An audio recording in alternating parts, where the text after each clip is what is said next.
In Russia, a person can lie to your face and not even feel like they are lying. Because the point isn't to convince you, the point is to perform the safe sentence out loud, while assuming you are smart enough to hear the real message underneath. So you get this strange situation. They tell you something obviously untrue with a perfectly calm expression, and then they watch you. Not to see if you believe it, to see if you understand the rules of the game. That's why truth in Russia is not one solid thing. What's considered true depends on who you are talking to and who else is in the room. People learn to live in several realities at once and switch between them like channels. I'm Elvira Bary, a writer born in the Soviet Union. Tonight, we'll talk about Russia's strange, exhausting relationship with truth, why people do this, why they expect you to recognize it, and how to decode what's really being communicated. Here's our roadmap: the 5 truths, multiple versions of reality that an average Russian juggles every day. Boss-approved reality, while lying to your superiors in Russia is a matter of survival.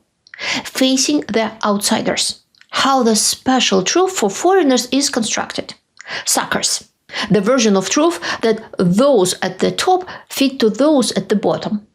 The truth for friends, how you have to bend truth even with your closest ones, just in a different way. The truth for yourself, a Russian version of doublethink. Decoding the lies, how to react when a Russian is lying to you. If independent analysis matters to you, subscribe, like, share, or join my think tank, or support via PayPal or Super Thanks, so conversations like this can exist without permission. You can also give this video free hype points, so more people will see it. And if you are listening on Spotify, tap follow for the show. It helps a lot more than people realize. The 5 truths. What does an ordinary Russian want? Not greatness, not justice. Most days, they want to be left alone. They want a job, a quiet life, and fewer surprises from the state. And in Russia, the safest way to get that is to stop treating truth like a single solid thing. Instead, truth becomes audience-based. You carry different versions of reality the way you carry different documents. This is why a Russian can tell you 2 opposite things in the same conversation and not feel like a liar. In their mind, they are switching channels. For a foreigner, it looks like a moral failure. For the person inside the system, it often feels like hygiene, like washing your hands before you touch something dangerous. The first truth is for the начальство, the boss. That truth is not about facts. It's about keeping the boss satisfied because your safety depends on it. The second truth is for outsiders. Outsiders are not just foreigners. They are anyone who is not one of our own. Here, the goal is to keep face, to look strong, to look impressive, to look like you have control. The third truth is for those who stand below you on the social ladder. The fourth one is for your close circle. In Russia, horizontal ties are a survival. Your friend's cousin's classmate who knows a guy can literally save you one day. Inside that circle, you should support whatever narrative there is. Otherwise, you can lose a very valuable asset. And the fifth truth is the one you tell yourself. When you don't control much, your mind looks for stability. So you start splitting reality into layers that can coexist without touching. You can see the cracks and still pretend the wall is solid. Here's the part that shocks Americans. Russians often assume you already know this system, so when they say something obviously false, they are not always trying to persuade you. They are simply performing the correct ritual for the moment. That's also why Russians can sound cynical and sincere at the same time. They can mock propaganda in the kitchen, then repeat it at work, then tell a friend a completely different story, then fall asleep believing none of it matters. Not because they are uniquely evil or uniquely stupid, because the country trained them to survive by splitting their speech into roles. And once you grow up that way, you stop noticing you are doing it. You just feel in your bones which truth is safe to use. Before we go into a detailed explanation, I'd like to show you a short book trailer for my upcoming novel. Marika Snegova, president of a powerful Russian company with deep ties to the state, lives with a terrible secret. When the war in Ukraine begins, her daughter Alisa leaves Harvard behind and heads for Kiev.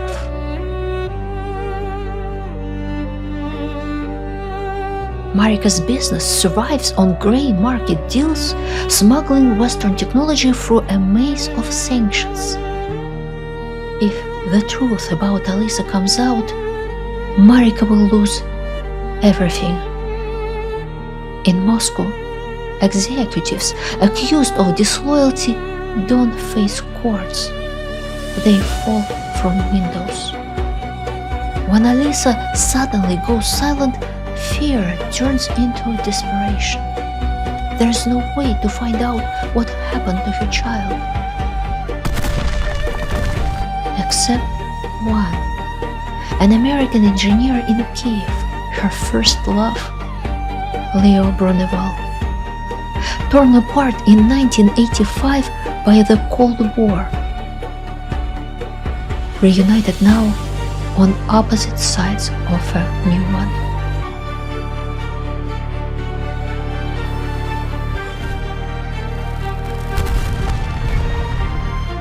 The Snow Queen's Spring. A novel about a collapsing empire and the people who don't break.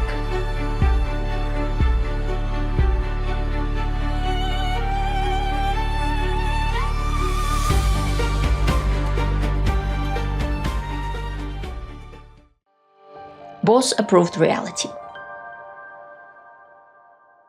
Russians know what their boss wants.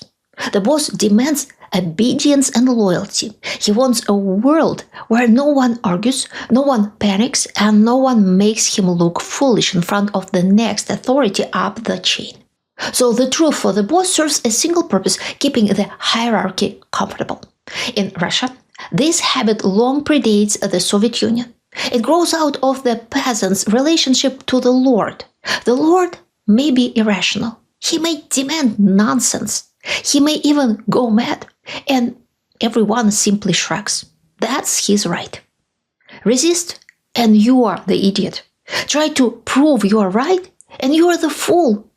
So people learn to perform agreement even when the demand is blatantly absurd. This is where the famous image comes from, the Potemkin village. The term comes from an 18th century legend linked to Grigory Potemkin, a favorite of Catherine the Great. According to the story, during Catherine's 1787 tour of newly conquered Crimea, Potemkin supposedly built fake villages, decorative facades with happy peasants, to impress the empress and foreign guests, masking poverty and chaos. Historians debate how literal this was. Many agree the tale was exaggerated by political rivals, but the metaphor stuck. Today, a Potemkin village means a carefully staged illusion meant to hide uncomfortable reality and reassure those in power that everything is fine, even when it isn't. The Soviet system turned this into an industrial process. There's a whole tradition of preparing the correct scenery for important visitors. Western writers and celebrities who toured the USSR were often shown clean streets, happy workers, and well-fed children. My father-in-law once told me how the factory in Leningrad, where he worked, prepared for Gorbachev's visit. All the heavy drinkers and rough-looking workers were given the day off. The place was scrubbed spotless, and brand-new shiny German machines were switched on, even though no one actually knew how to operate them. Now look at modern Russia. A school gets a new compulsory Monday lesson series that teaches state-approved themes. Many families roll their eyes. Many teachers don't want it. But the ritual happens anyway, because the boss expects it to happen. When you participate, you are not saying, I believe this. You are saying, I understand who owns the room. And that logic scales. A school principal knows exactly what the local official in the Department of Education wants to hear. That official knows what the ministry expects. The ministry in turn knows what the president's office wants, and the office does its best to guess what will please the man at the very top. So you get a chain of stage certainty. Everyone feeds the person above them a version of reality that is safe to offer. If you can repeat the official line with a straight face, even when it's absurd, you prove something valuable. The boss can rely on you no matter what. You are willing to let your reputation suffer, to lie and contradict common sense because keeping the boss satisfied matters more. That's why you see the same patterns again and again. A problem gets denied until it's too big to hide. Statistics get tweaked. Quotas are met, but only on paper. A leader visits, and suddenly the streets look cleaner than they did yesterday. And here's the darkest part. When the war in Ukraine began, the boss truth became a machine for mass complicity. People can work for military production, attend patriotic events, and sign papers they don't believe in. Each of them might be a decent person in their private life, but now they become complicit in crime because they treat it as the same old ritual. Do whatever makes your boss happy. Facing the outsiders. Official Russian messaging splits outsiders into two buckets. One bucket is enemies. With enemies, the goal is to keep them nervous, ideally make them fear you. Look at Victory Day on May 9. The point isn't only memory, it's also performance. In 2024, even when the hardware display looked thin, the ritual still happened. The cameras still found missiles, marching units, and the leader's voice framing as calm and unshaken. The second bucket is the people Russia think it can use.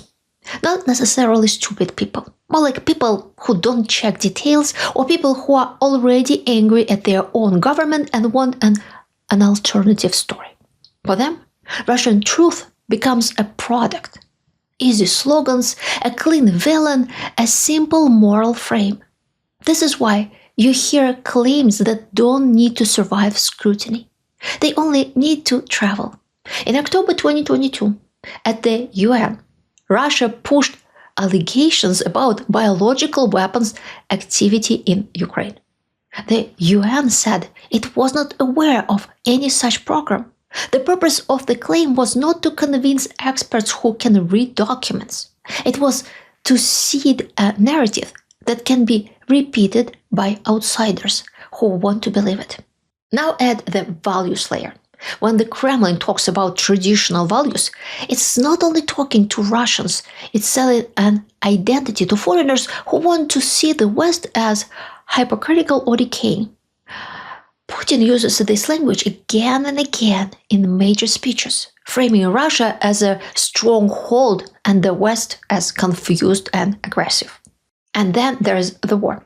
In the February 24, 2022 invasion speech, Putin used claims like genocide in Donbass and the language of denazification, while presenting the attack as defensive and necessary. The story was built for different audiences at once. Russians at home, foreign elites who are deemed enemies, and that third group of outsiders who might repeat it. Here's the part people miss. In this system, it doesn't matter if your enemies know you're lying. They are enemies anyway. Their real target is everyone else watching from the seats. It's like a courtroom where the lawyer is not trying to persuade the judge. He's trying to persuade the jury on social media. Suckers. If your offer isn't very appealing, but you still want people to accept it, you build a narrative aimed at those who are willing to believe and pour what little resources you have into selling that story.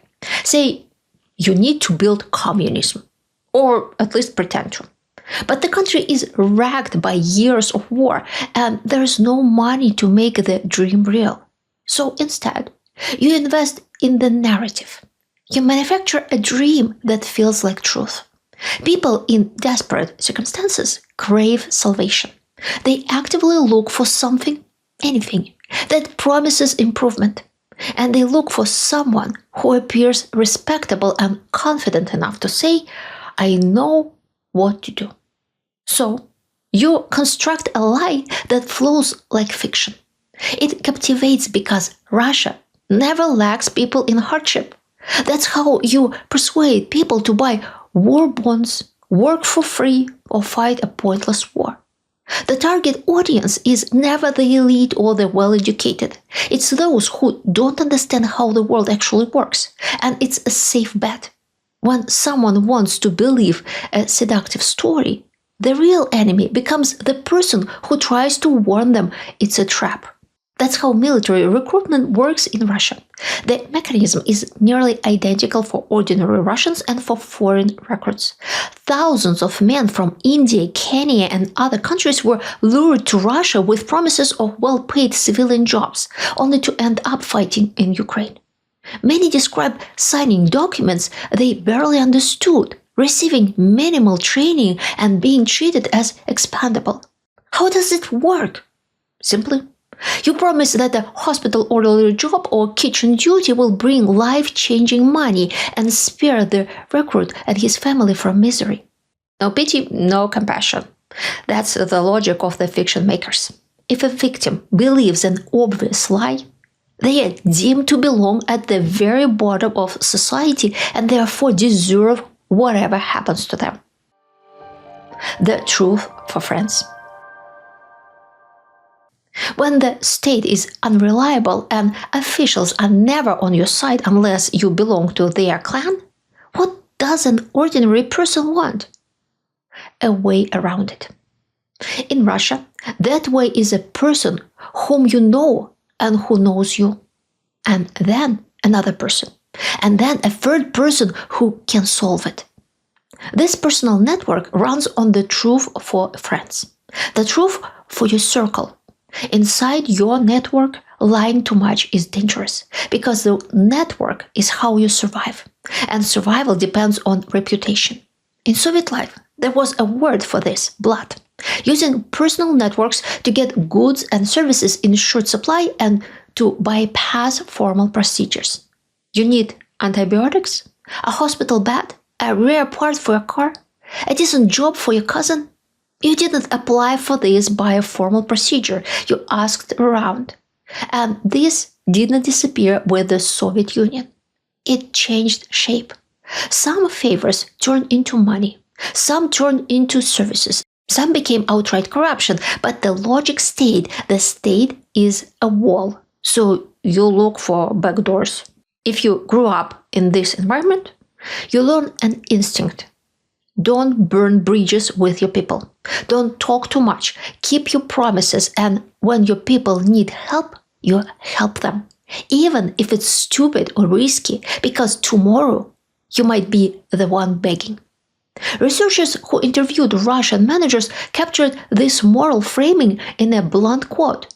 Russians frequently used blood not to gain personally, but to help their friends or acquaintances. That's why Russians can be deeply cynical in public and still extremely serious about trust inside their own circle. A real friend is expected not to testify against you, even if you did something criminal. That expectation isn't a movie stereotype. It's a social rule that shows up again and again in how officials, police, and local bosses behave. It has an old name, круговая порука, mutual responsibility, which in modern usage often means mutual cover-up. You see it in how scandals get handled. The goal is not to find the truth. The goal is to keep one's close circle intact. The truth for yourself. If you live in a system where the state can ruin your life on a whim, you'll learn a strange skill. You learn to split reality in two. One layer is the official world, where you say the correct words and make those around you happy. The other layer is your private world, where you complain, worry, bargain, and try to stay sane. In this reality, people often hold two ideas at once that don't fit together. They can say they support the special military operation and in the same breath say they want it to end, or that prices are choking them, or that mobilization scares them more than any foreign enemy. This isn't illogical. It's a coping mechanism. If you admit to yourself that the war is ugly and the future is smaller than the past, you risk falling into despair. So the mind builds a workaround. So when you watch Russians today, don't only ask, do they believe it? Ask something sharper. What does believing it protect them from? Sometimes the answer is obvious. It protects them from conflict at work, from a report to a principal, from a neighbor who's too curious, from the quiet panic of thinking, if I say the wrong thing, I'm next. And sometimes it protects them from themselves, from their sanity cracking under a realization that they are complicit in their state's crime. Decoding the lies. So, how do you deal with this as an outsider? Not by playing detective with every sentence. You'll go insane. The trick is to stop treating Russian lies as random. In this system, lies serve a role, and the role depends on the audience. When a person speaks to you as an outsider, they are often not trying to prove a point, they are trying to shape your emotion. Fear, admiration, confusion, a sense that everything is complicated and you should stop asking. When a person treats you as a useful contact, the tone changes. The words become practical. That's where you'll hear how to solve a problem, who can help, what it costs, and who you shouldn't cross. And when a Russian person opens up to you as a close friend and speaks their mind, you hear contradictions. Because the mind is balancing two pressures, the need to fit in and the need to stay psychologically intact. Let me end with a small personal moment. An older relative once asked me what my videos in English are about. I said, history and politics, and she immediately asked, well, I hope you are showing us in a good light. That sentence is the whole system in one breath. Not are you telling the truth, but are you managing the impression? As a Russian, you don't want outsiders to see your weakness. You want them to respect you, fear you, and envy you. Now I have a question for you. Have you ever caught yourself using a safe truth version of reality at work, in a family situation, anywhere, because the honest version would cost you? What was the moment and what did you say instead? If you recognize this Russian habit, the sentence on the surface and the meaning underneath, share this episode with someone who's tried to make sense of Russian messaging. It helps more than you think. And if you want more of this kind of mechanism-based analysis, subscribe and stay with the channel. If you'd like to support my work directly, you can join my think tank, leave us super things, use PayPal, click high points. All of it keeps this work independent. And for those listening on Spotify, hit follow for the show. It's a small click, but it tells the algorithm this conversation should exist. Thank you for watching, and I'll see you in the next one.